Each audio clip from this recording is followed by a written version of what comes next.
Everybody is a bag of virtues and defects. Nobody likes harboring within anger, greed, desire, hatred, envy. If our mind contemplates the defects of others, first of all, it's a poor reflection of our consciousness. And second, such contemplation only increases our own defects.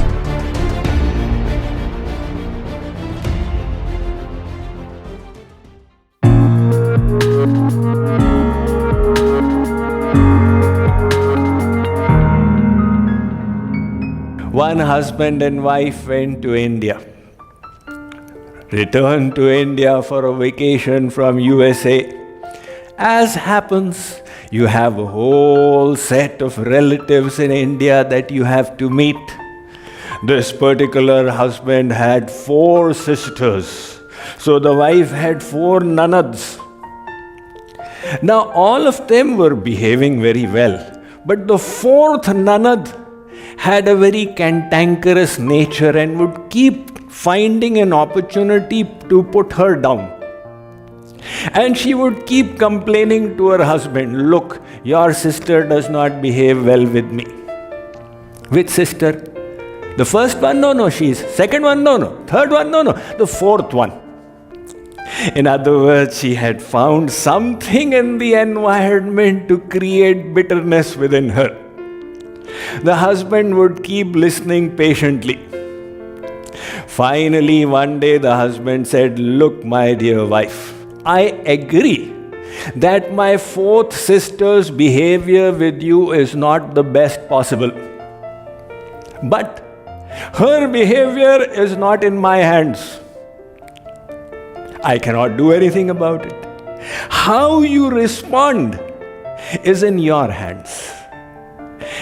That is the important thing.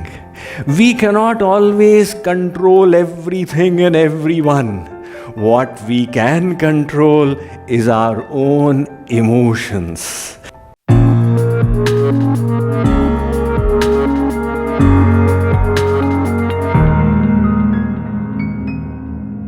Maharaj Ji gives the example.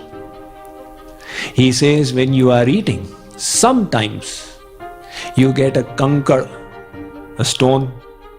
Now what do? Do you say, "Ab aa gaya to aane do, kha lo isko"? You are alert. Oh, what happened?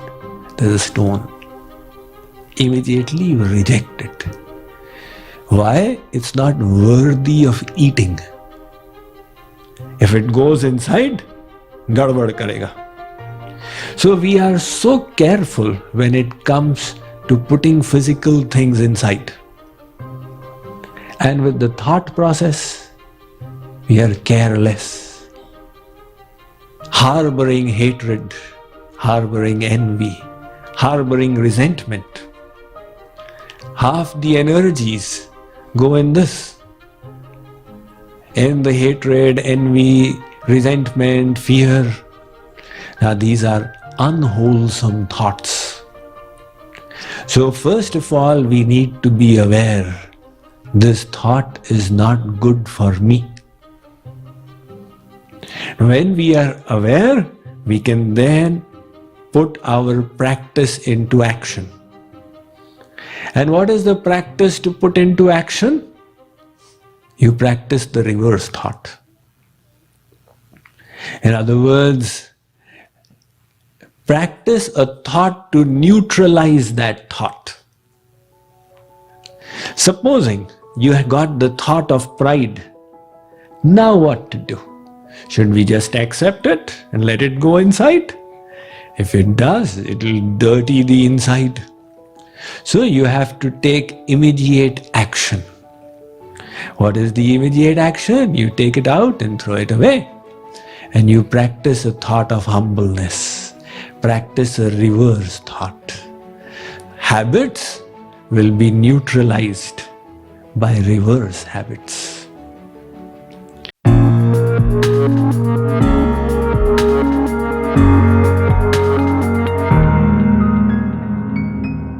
There is the story of a sadhu, a Tibetan monk who used to live up there beyond the Himalayas in Tibet.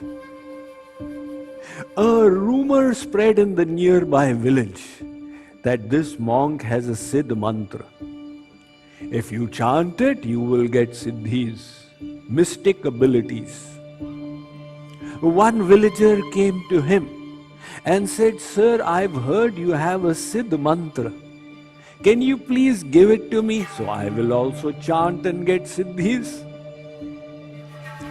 Miller Epa said, and his name was Miller Epa, he said, "I don't have any Siddh mantras, nor am I interested in them.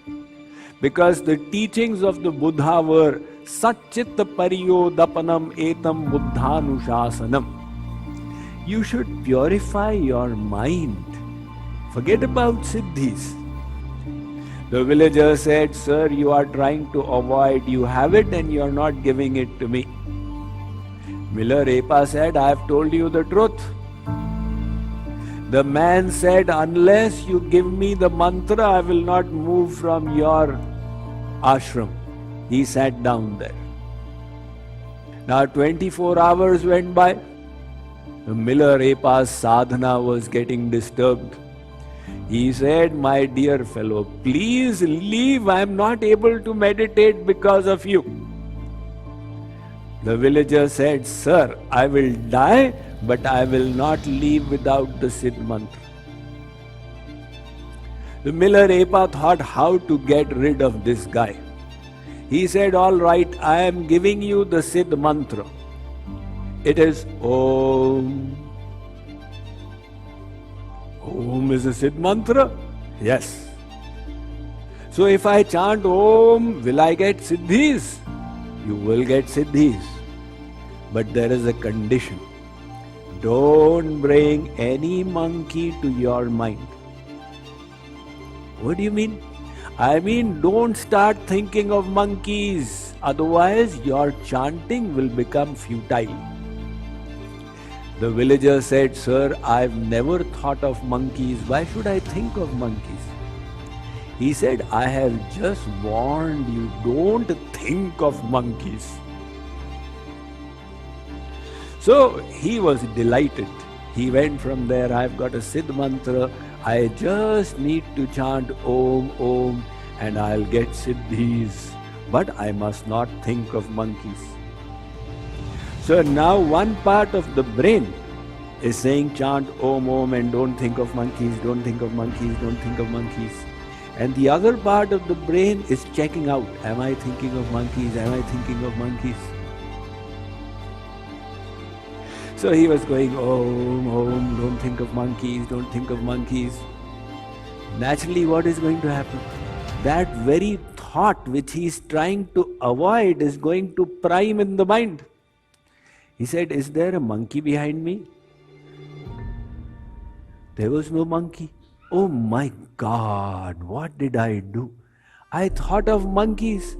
All my chanting went waste. All right, this time I'll not think of monkeys. Om, Om, don't think of monkeys. Om, don't think of monkeys. Don't think of monkeys. He said, "Is there a monkey walking on the street?" Hare Baba, that was a human. Oh God, I did it again. So he started scolding his mind. And the more he scolded his mind, the more the mind became vikshipt, disturbed. So it is serving as the reverse medicine. Now he is keeping on scolding his mind, and the mind is thinking more and more of monkeys until he started seeing monkeys all over the place. So he said, "All right, the situation of my mind is getting out of control. I'll just go home and first take a clean bath and not think of monkeys." When he went into his washroom, he thought he saw a monkey there. "Where did you come in from?" Wife said, "My dear husband, who has got inside?" "There's a monkey! Monkey in the washroom?" No, he's got into my head." So he said, I will just take a bath, go to my puja room, sit in front of the altar and take a mala and say Om Om and not think of monkeys. Now when he went to the altar, he thought he saw a monkey sitting there saying Om Om. He admitted defeat. He went back to Milarepa. He said, "O sage, the mantra you gave to me, please take it back and give it to me in my next life. But don't tell me not to think of monkeys, otherwise I'll definitely think of them." His experience has been validated by modern psychological social research. Researchers have tried. They tell one group that don't think of white bears. And they find over a 48-hour period, those people are thinking more of white bears. This is what Daniel Wegner said. The irony of effects theory. You are trying to avoid something and finding yourself getting more and more drawn towards it. It happens all the time. Whether it is attachment or desire or greed or resentment or hatred, you heard the spiritual lecture, give up resentment. They said, very nice, such a nice lecture, I should not have resentment. So whom do I have resentment towards? You know, that Nanad, that relative of mine in Houston, that is my resentment towards. So every time you say, give up resentment towards whom? Towards my Nanad. Now the Nanad will come in the mind and increase your resentment. Or you say, you heard Swamiji said, give up attachment. Whom am I attached to? My child in Bay Area. So I have to stop thinking of my child. Whom should I stop thinking of? My child. Now every time you say give up attachment, the child will come to your mind and your attachment will increase. So how do you control this then? That is why this concept of suppression will not work. The only way you can get rid of desires is when you develop bhakti, parabhakti. Ram bhajan binu mitahi na kama, thal vihin taru kabahu ki jama. Until you get bhakti, parabhakti, you will not be able to get rid of desires. Why? Because the real desire is for Divyanand. Everything is because you want that divine bliss. So only when you get the bliss of God through bhakti, then your soul will become satisfied and then you will be able to give up desires. So first of all, get bhakti and then this kamanas will go.